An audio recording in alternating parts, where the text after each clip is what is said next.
नमस्कार साथियों, स्वागत है आपका अपने YouTube चैनल पर एसपी ट्रेडिंग कम्युनिटी पर। आज हम मिलने आए शुभम जी से और उनसे पूछेंगे कुछ सवाल। How to understand long term and short term. तो प्लीज़ बताइए हमें, लोगों को सवाल है कि कैसे लॉन्ग टर्म और शॉर्ट टर्म होता क्या है। बिल्कुल दीपक जी, इस बात को बहुत डीप में जाकर सीखेंगे कि क्या होता है लॉन्ग टर्म और क्या होता है शॉर्ट टर्म। वैसे मैं बता दूं, लॉन्ग टर्म और शॉर्ट टर्म डिफाइन करना कोई ये नहीं है कि मैं बता दूं कि साहब 2 साल एक लॉन्ग टर्म है और 1 महीना एक शॉर्ट टर्म है। ऐसा कुछ नहीं है। अगर आप में से कोई सोच रहा है, आप गलत सोच रहे हैं। इस बात को अभी प्रूव करते हैं। सुनिए मेरी बात ध्यान से। एक जीवन काल के हिसाब से समझते हैं, एक कोई जानवर है जिसका जीवन काल केवल 1 महीने का है। ठीक है, कोई जानवर है जिसका जीवन काल 1 महीने का और 1 महीने की बात कर रहे हैं। अब मान लो एक मच्छर को मैं उसके अंदर रख के देखूं जिसका जीवन काल केवल 1 दिन का है। एक मच्छर जिसका जीवन काल केवल 1 दिन का है, अगर मैं बात करूं 30 दिन अगर वो जी जाए, यानी 1 महीने अगर वो जी जाए, तो उसके लिए शॉर्ट टर्म रहेगा कि वो लॉन्ग टर्म रहेगा। लॉन्ग टर्म सीधी बात है भैया, वो बहुत लंबा जी गया तो उसके हिसाब से लॉन्ग टर्म।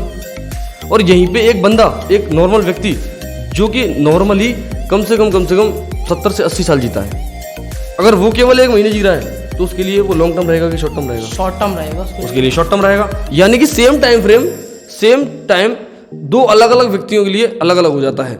यही चीज समझने वाली है। जहां पर जिस एसेट में हम काम कर रहे हैं वो एसेट क्या है, उसके हिसाब से लॉन्ग टर्म और शॉर्ट टर्म डिफाइन होगा, पहली बात। दूसरी बात, डिफाइन होगा काम करने के तरीके से। यानी एक तरीका तो हमारा क्लियर गया कि भाई हम किस एसेट में काम कर रहे हैं, वो एसेट की आयु कितनी है, उसके हिसाब से long term short term define करना है। दूसरा जो कि प्रैक्टिकल तरीका है, जैसे कि हम और आप बिल्कुल नॉर्मल भाषा में समझेंगे, वो तरीका ये है कि मान लो मैं इंट्राडे ट्रेडर हूँ, ठीक है, या फिर मान के चलो कि मैं स्कैल्पर हूँ। सबसे बढ़िया, मैं एक स्कैल्पर हूँ, केवल ट्रेडिंग करता हूँ कुछ सेकंड्स के लिए, कुछ मिनटों के लिए बस, ठीक है, उससे ज़्यादा नहीं।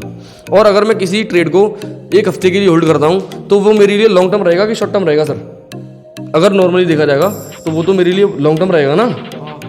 ऐसा इसलिए क्योंकि भाई एक स्टॉक, जैसे कि मैं केवल इंट्राडे ट्रेडर हूँ और एक स्टॉक को 1 हफ्ते होल्ड कर रहा हूँ, इट मीन्स बहुत लंबा होल्ड कर लिया मैंने, तो वो मेरे लिए लॉन्ग टर्म हो गया। यहीं पे अगर मैं एक इन्वेस्टर हूँ और मैं किसी भी ट्रेड को कई सालों तक होल्ड करता हूँ, 4 साल 5 साल 6 साल, और अगर मुझसे कहा जाए कि भाई आपको पर्टिकुलर ये शेयर है 1 महीने के लिए होल्ड करना है, तो मुझे ये बताइए अब वो मेरे लिए शॉर्ट टर्म होगा कि लॉन्ग टर्म? अब सेम टाइम फ्रेम मेरे लिए शॉर्ट टर्म हो जाएगा ना। ये बात क्लियर है मेरी। अब यानी कि हमने यहाँ क्या सीखा कि एक पर्टिकुलर टाइम फ्रेम, एक स्थिति में, यानी एक ट्रेडिंग के स्टाइल में मेरे लिए शॉर्ट टर्म है और दूसरे ट्रेडिंग के स्टाइल में मेरे लिए लॉन्ग टर्म है। तो इसलिए इस बात को समझना कि शॉर्ट टर्म और लॉन्ग टर्म क्या होता है, उससे पहले हमें ये समझना पड़ेगा कि जो व्यक्ति ये पूछना चाह रहा है वो व्यक्ति ये भी बताए कि भाई आपका ट्रेडिंग का स्टाइल क्या है। आप इंट्राडे ट्रेडर हैं या आप डिलीवरी वाले ट्रेडर हैं, पोजिशनल ट्रेडर है, स्विंग ट्रेडर है या इन्वेस्टर है, उसके हिसाब से आपके लिए लॉन्ग टर्म और शॉर्ट टर्म डिफाइन होता है। ये है नॉर्मल सी चीज़। तो अभी मेरी ये बात क्लियर है दीपक सर आपको? जी बिल्कुल क्लियर है हमारी। और इसमें अगर कोई भी डाउट रह गया हो तो आप अपनी ऑडियंस से बोल सकते हैं कि हमें कमेंट में पूछें, तो वो कमेंट में ये सारी चीज़ें हमसे क्लियर कर सकते हैं। बचा कुचा अगर आपको कोई डाउट है तो आप भी क्लियर करें। जी सर, हमें कोई डाउट नहीं है, सारे डाउट्स क्लियर है हमारे। और आपके जो कुछ समझ में नहीं आया हो आप हमसे कमेंट बॉक्स में क्लियर कर सकते हैं। जो भी आपका क्वेश्चन हो वो हमें बता सकते हैं, हम आपको उस पर वीडियो बना के ज़रूर देंगे। आगे के लिए जुड़े रहिए हमारे चैनल के साथ। नमस्कार जी।